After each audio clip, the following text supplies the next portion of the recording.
Nah, tutorial kali ini membuat indikator yang canggih ya, tapi tanpa harus mengerti listrik ataupun tanpa bisa elektronik.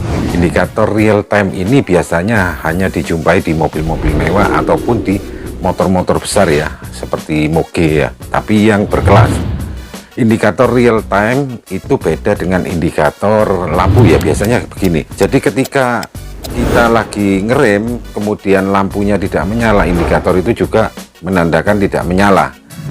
Nah, indikator ini juga bisa digunakan untuk kamera di helm ya, seperti kalau kita lagi ngevlog itu untuk melihat kondisi baterai lagi habis apa tidak. Jadi kita tidak perlu nengok-nengok ke kaca spion. Jadi caranya cukup sederhana, langsung aja kita langsung ke pengerjaan. Awal yang harus kita dapatkan ini adalah adapter FO ya, fiber optik teman-teman ya. Yang biru ini serinya SC UPC, ini harganya Rp1.500, dan yang hijau SC APC ya, harganya Rp1.700. Kita membutuhkan satu saja, terserah yang mana ini, sama saja bebas ya. Dari penjualnya ini diamankan dengan penutup ya, jadi supaya tidak kotor ya, karena ini untuk fiber optik. Nah, ini kita buka ya, kemudian ini yang ada platnya kita lepas. Nah, seperti ini ya. Nah, kalau sudah lepas seperti ini balak-balik sama saja ini teman-teman, sama saja ya. Ini kita potong teman-teman ya, kita potong pas di garis ini ya, yang garis luar ini keliling hingga putus, tapi awas jangan kena dalamnya ya, jangan kena dalamnya. Kemudian di sisi baliknya ini kita potong pas sampai di ini, di telinganya ya, di telinganya ini kita potong pas ya. Ini motongnya teman-teman boleh pakai gergaji triplek, boleh pakai cutter, atau kalau punya mini grinder boleh pakai mini grinder.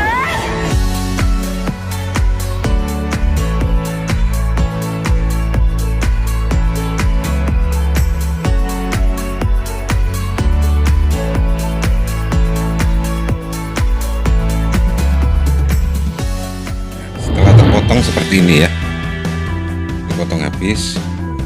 Ini tidak bisa karena di sini ada kaca ya, ada kaca. Nah, seperti ini. Nah, kemudian ini kita bersihkan kotorannya dengan cutter ya, dengan cutter. Ini kita bersihkan semua, dalamnya juga ini, dalamnya juga.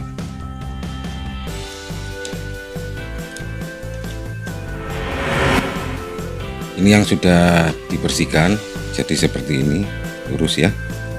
Kemudian ini belakangnya. Kalau yang biru seperti ini, jadi sama ini ya, jadi sama. Kemudian kita membutuhkan sebuah LED yang warna merah ya, bukan nyalanya merah, jadi LED-nya yang warna merah. Ini di dalam ini kan kelihatan ada platnya ya, ada besi ya. Kita potong pas di besi itu teman-teman, jadi kita ambil ujungnya ini ya. Bisa memotong ini menggunakan tang potong ya, tang potong. Nanti setelah dipotong itu bisa diamplas ya, supaya potongannya lurus. Tapi kali ini karena saya ada mini grinder, akan saya potong dengan mini grinder.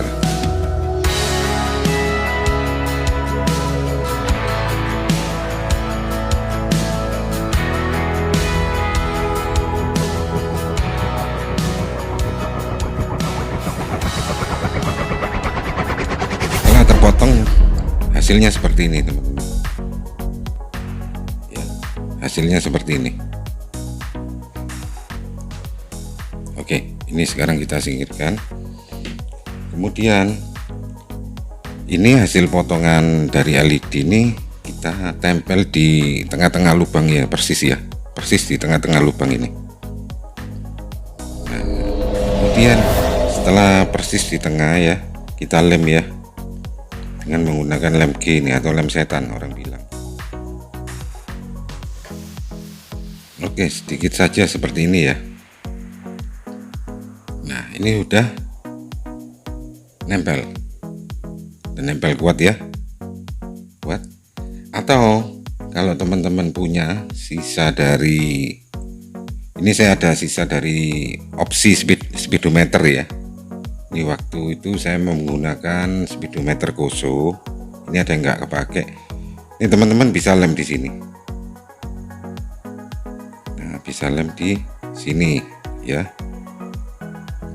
Tujuan selanjutnya ini kita membutuhkan ini ya, adapter dari soket FO ke 3,5 mm jack ya. Ini biasanya untuk di TV ya. Di TV itu ada audio out, ini ditancap, tapi di dalamnya itu ada optical ya. Jadi ada transmitter optical. Ini biasanya ditancap, keluar cahaya, ini ditransfer ke kabel fiber optik ya. Ini harganya 15.000 ya.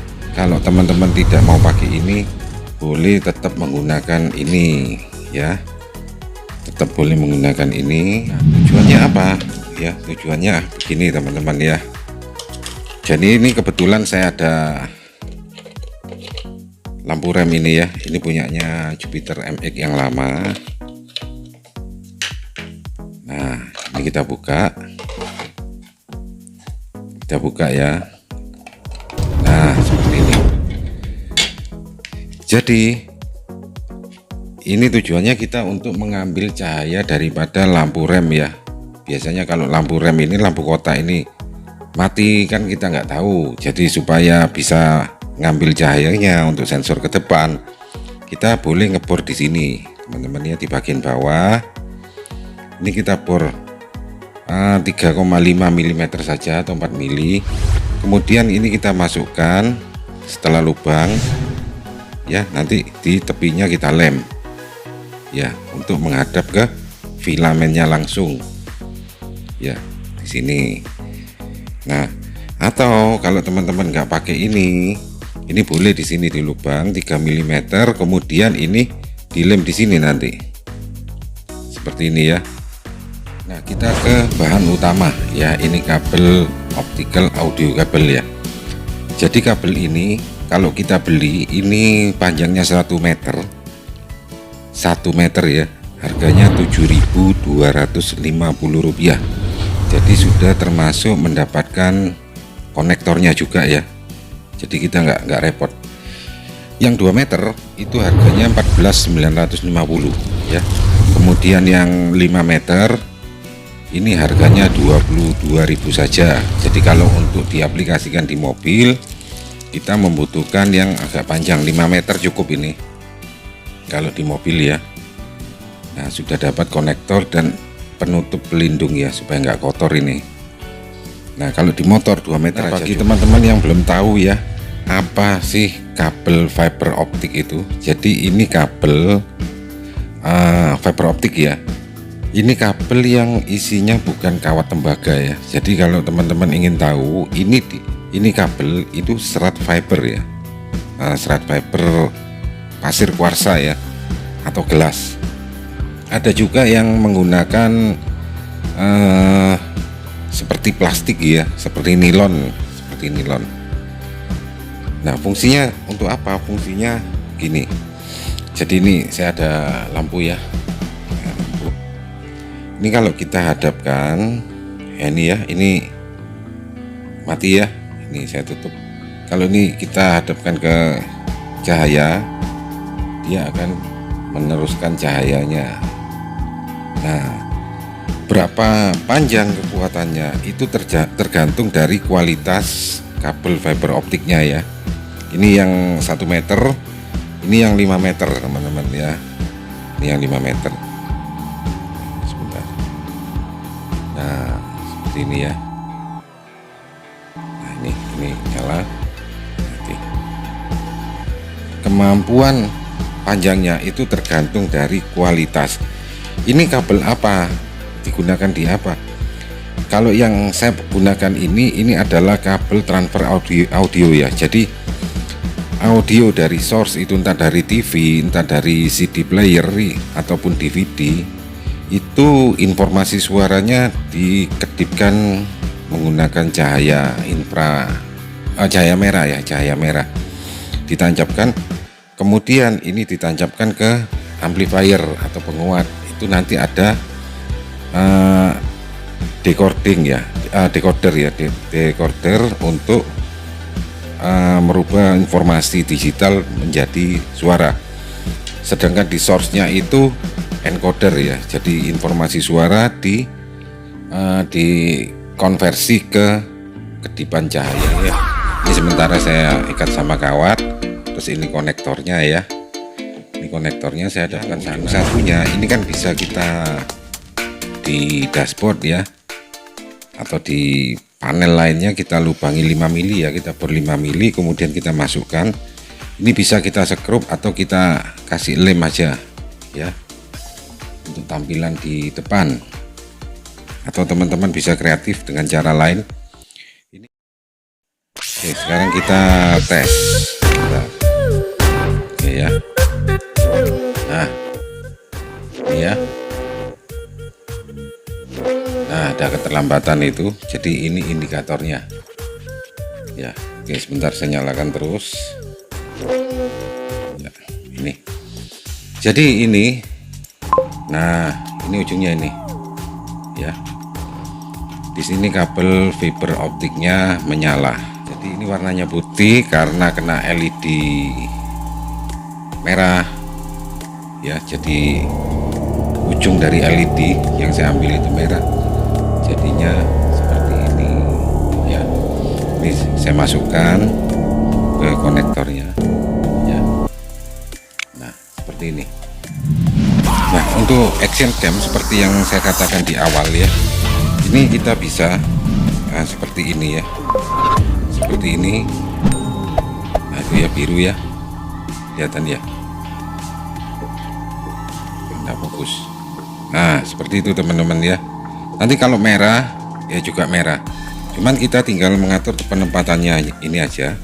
Kalau ini tinggal kasih double tap ya, kasih double tap 3M, kita tempel di kaca helm ya, yang tidak mengganggu pandangan tapi kita bisa melihat.